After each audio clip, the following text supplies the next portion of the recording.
Pirates, whether they're on the high seas or they're in space, we all love them. Welcome back to my channel, guys, and welcome back to another episode of Indie Choice Picks. And today we have a returning creator. Ben Fusilier is the creator of Outlaw Nights. Now his campaign is going live, so if you're watching this, you have about 5 days left before his campaign ends. And it seems like a very great story. I'm interested, I've backed the project, and so should you. So sit back and relax as I bring you another episode of Indie Choice Picks featuring a returning creator, Ben Fusilier, and his book, Outlaw Nights. You guys enjoy.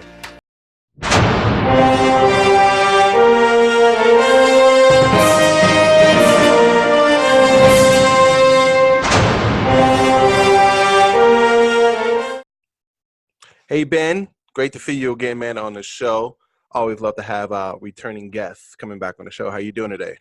I'm doing great, man. Doing great. That's good. So you came on the show before to tell us about your idea, Outlaw Nights, and now you're back again. Tell the audience what you're back for. Well, we are in the final 7 days of our campaign at the moment. We are about 28% funded. So I'm going for a really strong push.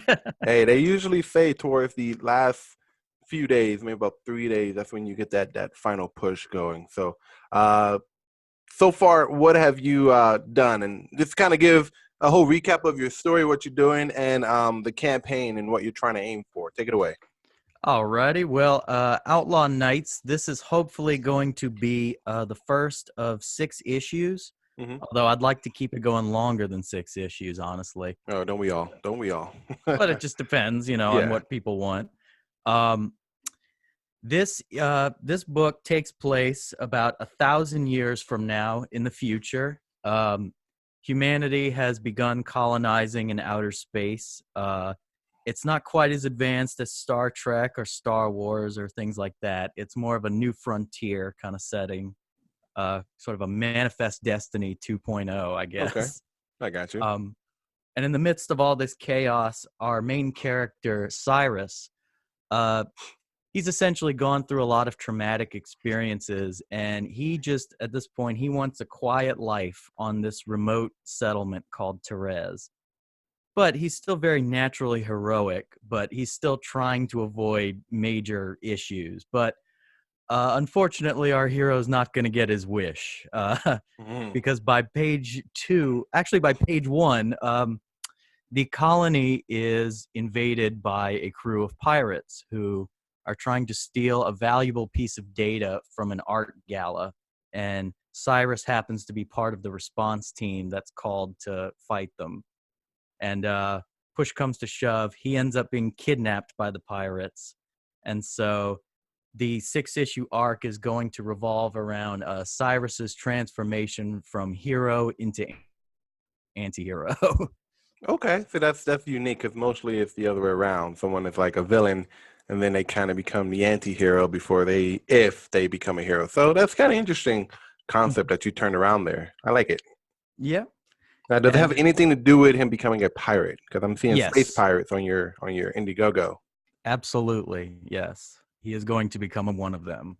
Now, elaborate on that. Like, you got space pirates. The space is cool, pirates are cool, and when you match them all together, you just have a whole plethora of awesomeness going on here. So just go ahead and explain to the audience what you're trying to do with this concept. Well, I'm very much playing around with, I guess, the old romanticism of pirates. Because I think the big symbol that I think is very alluring about pirates is that they're their own masters. Like they don't answer to any government, to any authority whatsoever, just That's themselves. why everyone wants to be a pirate. I don't see why people are protesting in the streets for laws they don't want. Just become a pirate and do what you want. Well, exactly. It's like, and especially like, in this time period I've set up, like the nations of Earth are all at each other's throats because everybody's competing for resources and territory. And so it's very chaotic. So a lot of people are being drawn towards a life of piracy, especially also since, with the universe being as vast as it is, it's impossible to have Big Brother covering every single sector. So it's given room for a new golden age of piracy. That makes sense. That makes sense. So, so how does Cyrus fit into this? Does he gets kidnapped by pirates and he kind of slowly starts to become part of the crew and then therefore becomes a pirate, or does he kind of just kind of get on that trip by himself? How does that work? Oh, it's very much the circumstances. He's kidnapped by them. At first, he hates it. He does not like them. He thinks very little of pirates and criminals. But the idea is, as he kind of gets to know them individually over time, he's going to get more of a three-dimensional perspective on everything. It's not just, oh, these are the bad guys and I'm the good guy. It's like life's way more complicated than that, you know? Yeah, and I like that concept because um, I actually picked up Watchmen the other day, the comic book, not the movie. Oh boy. And like I read that book when I was in probably freshman in high school. I didn't really understand what the hell was going on. I was just like, I thought this was a superhero book. Why are the superheroes like bad? Why are there bad guys? And then I read it again like a few days ago, and I'm like, oh, I get it because you have Rorschach who has a real good definition between what's good and what's right. It's black and white for him, but for everybody else in that group, it's like kind of gray. So you kind of Hmm. get like the superheroes are supposed to be moral and upstanding, kind of not knowing what's right and what's wrong, and Yeah. that's a really good like concept to touch on. If you can mold it right and do it in the right way to appease a story or concept that you're trying to show your audience, I think it'd be a real great idea and a great story to tell too. That moral gray area that everyone seems to no, there's a right way and then there's wrong way and there's bad and good, and black, white, light, dark. No, if you kind of make it morally ambiguous, I think that makes it a good story, especially for characters too. Absolutely. And especially since, it's like, a lot of times, it's like life circumstances kind of put you in a no-win situation. And Yeah. it's like you gotta have to kind of make the best of it. And that's very much what a lot of these crew members of Hazard are doing. It also goes back to the idea that you also state that Big Brother doesn't really have the power over people who have left Earth, like they're gone, they're in other parts of the galaxy and stuff like that. So Hmm. maybe the rules that would have applied here don't necessarily apply elsewhere. There are different, laws of physics exist here on Earth, but there could be other laws of physics elsewhere that don't apply here because of certain circumstances and stuff like that. So that's also a pretty good idea because I mean, murder here on Earth obviously is a bad thing, but murder on a planet Mustafar or some shit could completely be completely different, and we have no clue. So I mean, rules are put in place to keep people like you and me in check, but there's a universe out there, a vast ocean of the unknown, and we don't know. I mean, rules Yeah. don't apply here, they don't apply there, and that's why everyone wants to become a space pirate because there's no rules. So Absolutely. when did you launch your campaign? You launched it. Did you make it go for like a full 30 days, or did you go longer? I actually went the full on 60. And I think the day after I launched, some were like, yeah, it's probably smarter to start off with 30 and then add 30. I'm like, oh, you tell me this now, Yeah, yeah, I heard that too. That adding it on, but I think there's some people who actually kind of do it. I don't know how the in-demand feature works on Indiegogo, but I know people who like if they hit their goal, if they don't, they can put the book on in demand and make that happen. So I don't know how that Yeah. works with Indiegogo. I haven't figured it out yet, but how's the campaign been going? What have you been doing to get people excited about your work and getting them to donate? Well, I've definitely been I upload content to my YouTube channel like every day. That's good. And I've been coming on shows like you and a lot of other guys like Arch City Comics. Mhm. Um, I went on with Mandy Summers a couple weeks back. Uh, Shoot, I'm trying to remember. There were a couple more, and of course, they're slipping my mind right now. But It's I've all been I've good. been going on a lot of YouTube channels, YouTube is the place to actually go. and I'm not a. everybody's been really supportive. That's good. That's good. So you're looking for here. Let me share the screen. You mind if I show the audience your campaign? Sure. All right. Yeah, absolutely. Let me get that going for you. Everyone can see what we're talking about here. So let me know when you can see the screen. Um,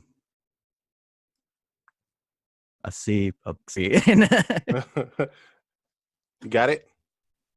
Or is it still black? Oh, yeah, there it is. Cool, cool, cool. So you're looking for $7,000 and you got 7 days left. 49 backers. That's not bad at all. So that's actually pretty good. How'd you come up with the number for 7,000? What's the deal? Oh, well, that was mostly I think the big issue that I'm facing right now is that I really just don't have the funds to complete the book myself. Okay. So the biggest thing was like I wanted to make sure that we could cover our costs. So Okay. I was actually initially going to launch at about 10,000, and somebody talked me down.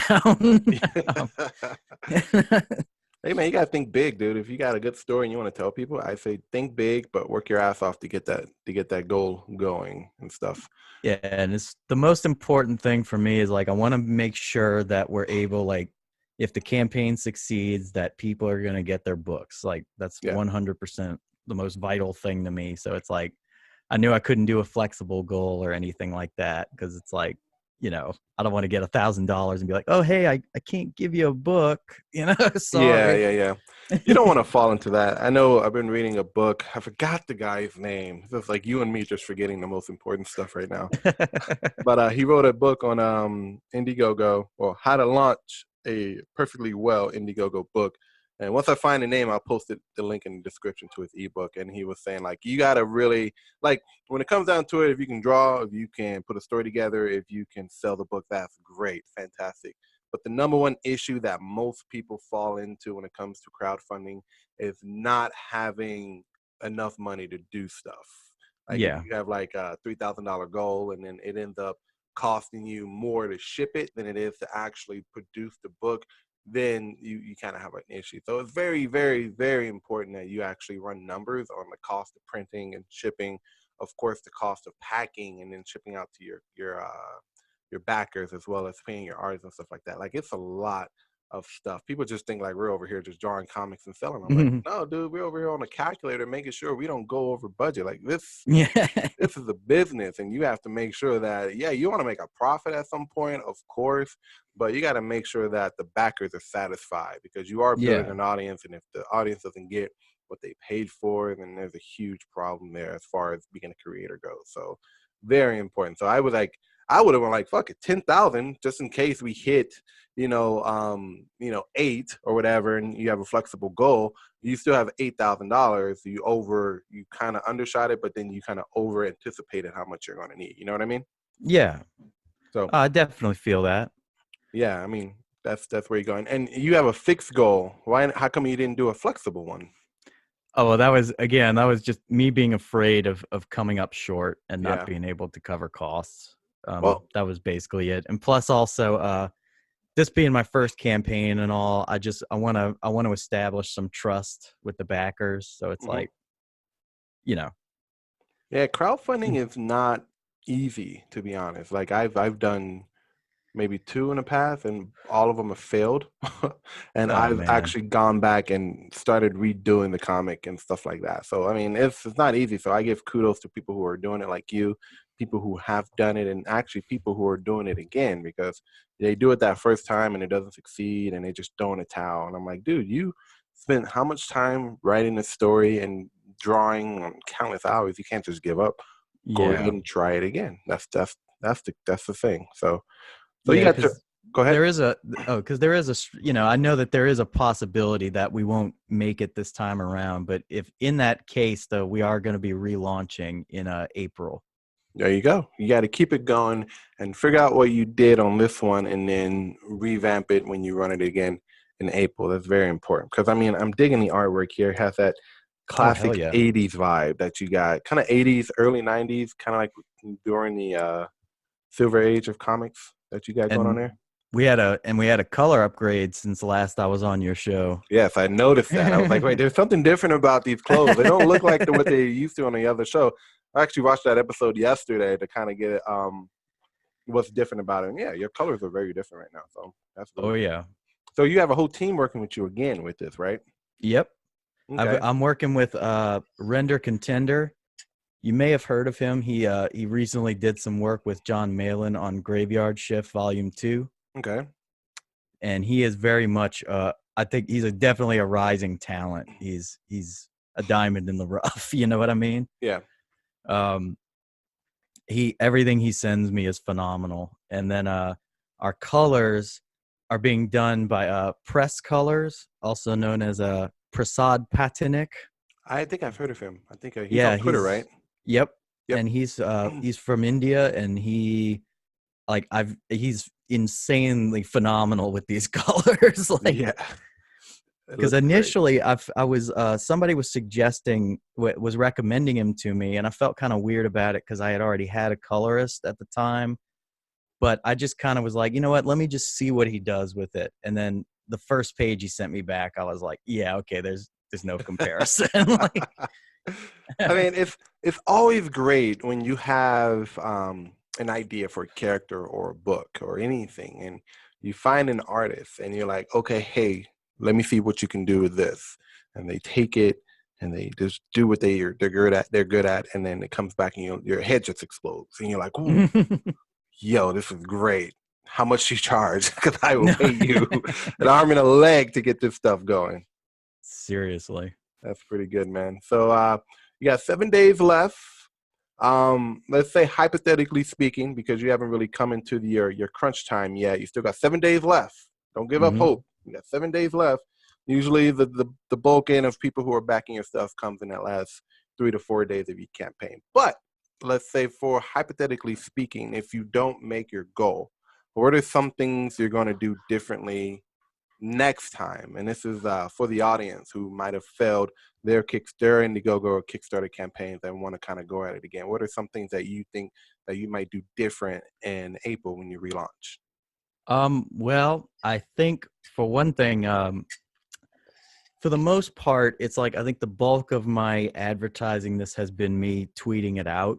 Um, and I think that that's probably not the wisest means of it, because I know that like on Twitter, it's like you'll get a lot of likes and retweets, but that doesn't really translate to backers. That's interesting that you say that because I see that all the time. I don't know who it is, but there's one guy on my Twitter feed who he tweets out my pre-launch page, and then in the thread are other various uh, pages that are either active or in pre-launch, and I'm like, yeah, these don't really get any type of conversions, but I see a lot Mhm. of people who are still just throwing their campaign out there, and I'll check back like maybe a couple hours later and it has like maybe 1 or 2 likes. And I'm like, okay, well, if this is the primary way that people are succeeding in their campaign, how come this isn't working for most people? So I'm curious to hear your thoughts and your ideas on what you can do aside from tweeting out your campaign every day.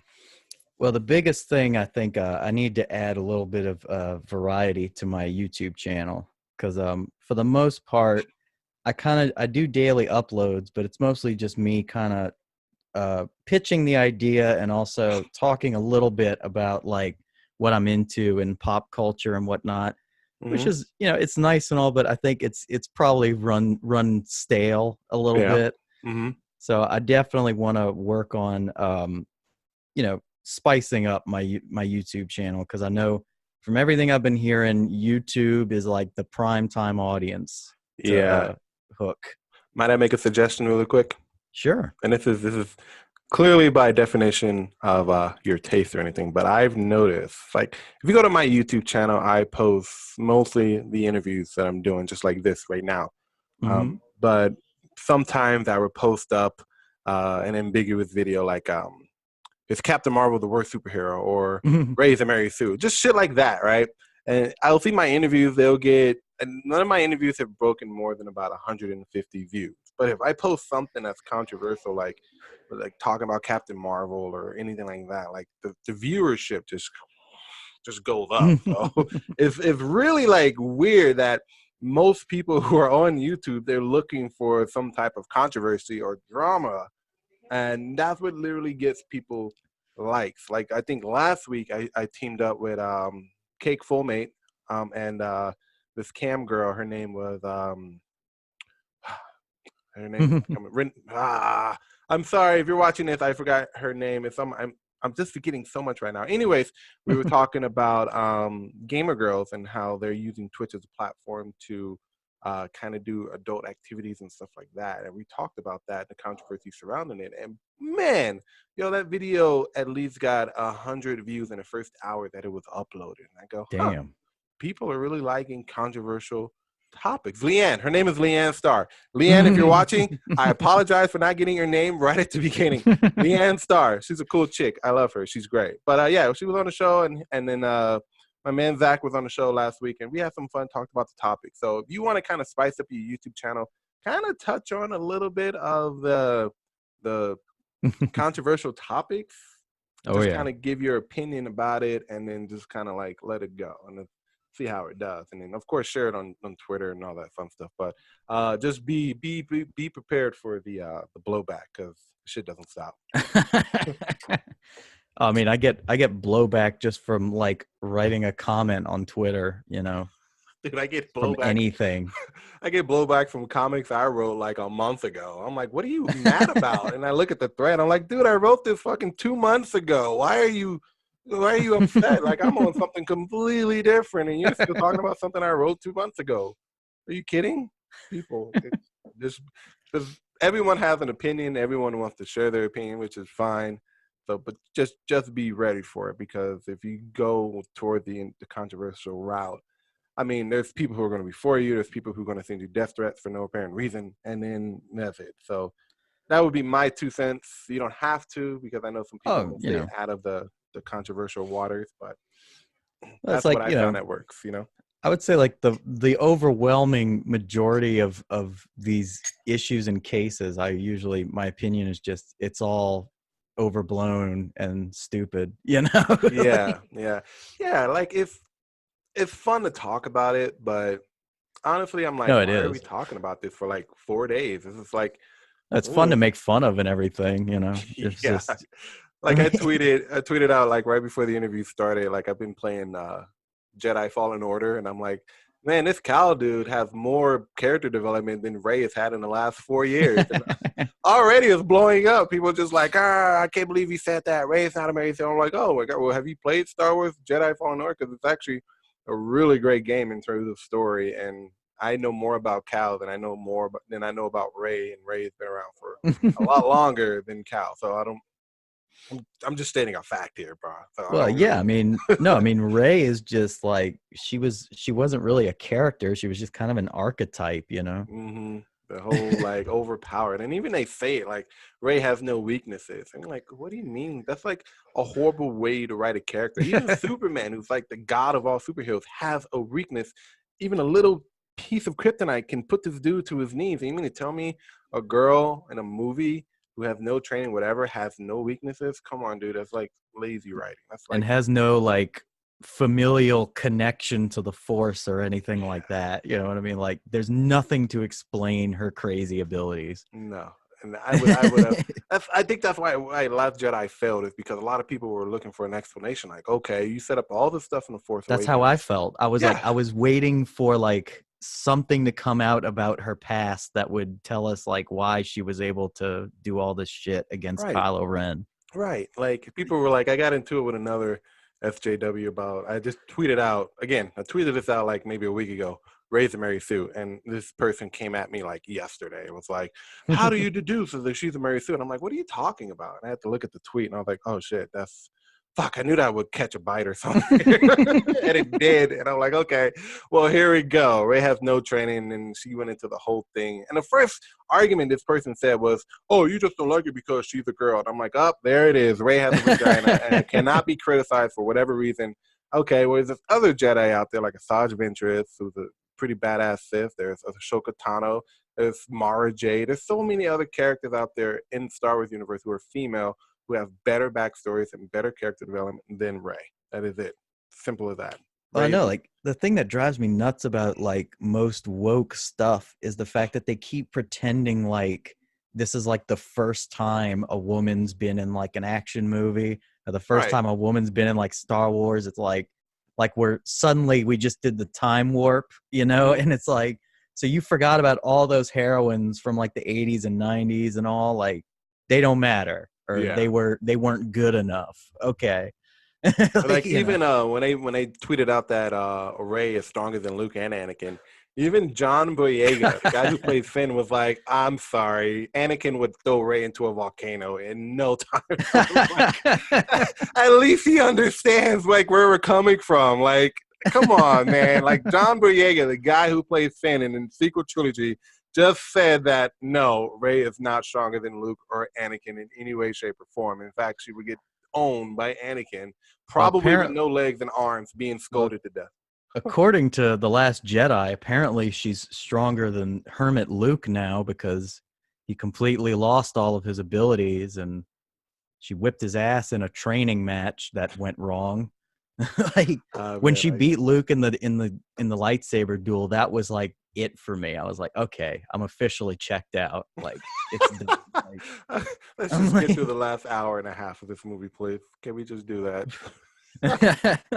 But going back to like the whole controversy thing, and that's why I think that indie comics are starting to do a lot better in terms of quality and story writing. It's because we're not concerned with trying to push any type of political message with our stories. Our main concern is telling a story and doing it the best way we know how. So a lot of people are gravitating towards indie comic creators and their campaigns versus Marvel or DC. I saw something on Marvel with Ironheart and like her sidekick was using those little arm things. I'm like, oh what? yeah, I What? saw that. What is this? Why is he? You gave him a suit so he can walk or she can walk, and she still has the fucking arm canes. Like, what the hell is?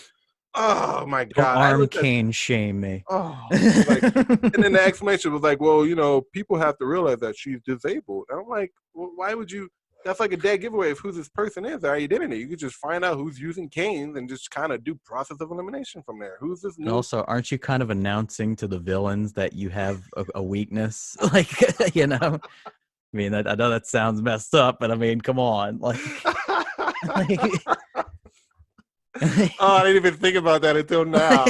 like, Like they're fighting Doctor Doom, and Doctor Doom's like, well, "Dude, you know your sidekick is handicapped, right?" Yeah, I know, it's but it's like, for a message. I don't know. I'm not trying to dog on handicap, folks. I'm just saying, It's just like, remember, logic. you started this fight. You came in fault to fight me. So whatever happens after this point, okay, it's Like, not my fault. You brought a handicapped dude to my castle. I'm just saying, I mean, it's absolute basic garbage. logic.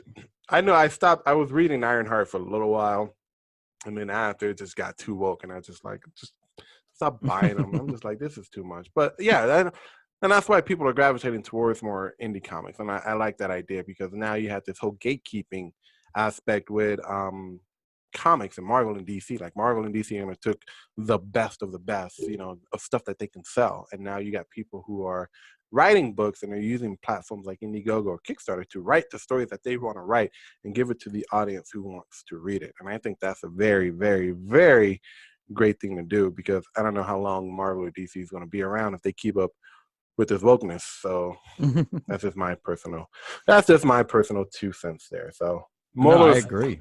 if you're trying to get more of a YouTube channel, back to the point, is talk about more controversial stuff. I guarantee you your subscriber following will just go right up there.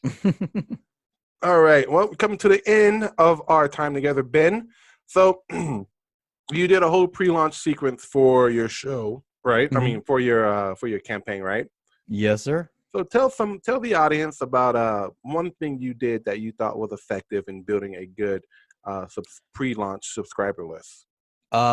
Definitely doing the email list, particularly Indiegogo's new feature where they basically the email list is done through them. They have a pre-launch page now that you can set up. That is definitely handy. We managed to get like 70 something emails. That's good. Just from really doing that, and sharing it around. So I would definitely recommend that. When you launched your pre-launch page, how did you get people to click? Because again, it's the whole putting your campaign on Twitter, and the same goes for pre-launch. So how did you get people to click on your pre-launch page, whether it be on Twitter or Facebook, and convert those clicks into actual subscriptions to your pre-launch?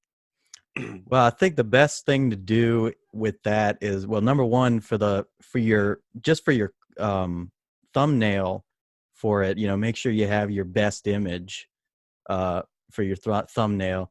And I mean, the way I mostly did it, I tried to just sell it through like kind of talking up the story in the tweets and everything, like describing what it was about. And I think like in the beginning though, you might not want to do this. I was pretty much like tagging everybody I knew. Yeah, I see that a lot on Twitter, and I'm like, what is this conversation? I like leave, and it's like a ghost town, and I come back like 2 hours later, and I have like 20 notifications. And I'm like, what? I didn't say Few anything. people were Why do not I have happy 20 about it. notifications? Yeah. So don't tag people in your pre-launch. Okay, that makes sense. What else? But really, like the best thing is just to reach out to as many people as you can. Particularly like, looking for people in like CG and stuff.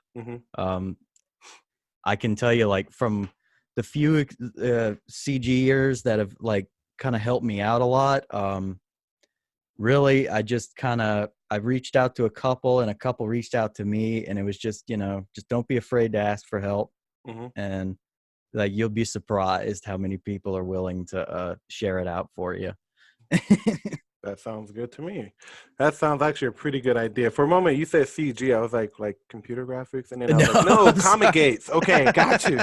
I got you. I was like, oh, what? Are you doing computer graphics on this? Where's computer graphics? But no, yeah, Comic Gates. I got you. Okay, I got it. Okay, that makes sense. I know Von Klaus is pretty big on helping people spread the word, and a few other people who are part of the organization too, who are out there. I kind of like tend to stay away from like all the drama with Comic Gates, because I think they're like that's good war or something like at this point. That's very good. Yeah. I don't know what's happening over there, but I mean, like, guys. It's silly as fuck. I don't even know. I just stay away. I'm like, look, you Comic Gates, not Comic Gates, just come on a show and let's have some fun. But I mean. But yeah, it's like always remember, it's like it was just a hashtag, it's like it doesn't really mean much else beyond that. No, it doesn't. But Twitter is like, if you want to start a fire, like it is super easy to start a fire on Twitter. Like I just like contemplate it when I'm bored. I'm like, how many people are gonna piss off with this tweet? I'm gonna try it. You get bonus points if you get like put on Twitter timeout too. Oh yeah, Let me stop. I would start messing with people, and they'll be like, "Oh, this is the guy who shit posts all the time. I watches this show. Let me go back in time and see what he's posted and get him locked out of Twitter." No, but that's it. All right, Ben. The archives. Well, thank you, man, for coming on the show, dude. People who are watching, if you want to go ahead and make that crunch happen in the next 7 days, you can find a link to the description and the link to the campaign in the description of this video. So help him out. Get him up to his $7,000 mark. You need about $5,086. 5,986 or 86. I don't know. A little over 5,000. There we go. So let's get them going, guys. All right. So Ben, thank you, man, for coming on the show. Well, thank you, man, for having me on. No problem, dude. I will see you on Twitter, my man. All right, bro. All right. Take it easy. All right. Well, that's it for this interview. Thank you guys for watching. If you like the creative idea, the link to their campaign is in the description. When I started off with the Indie Choice Picks videos, I wanted to give a platform to indie creators everywhere. So if you are an indie creator and you have a project that you're working on and you want to come on the show, find me on social media, preferably Twitter or Instagram, and let me know what you're working on. Also, a big shout out to Silver Tiger for giving me that awesome intro you saw at the beginning. I'm Will at Heroic Studios, and remember to support indie creators everywhere.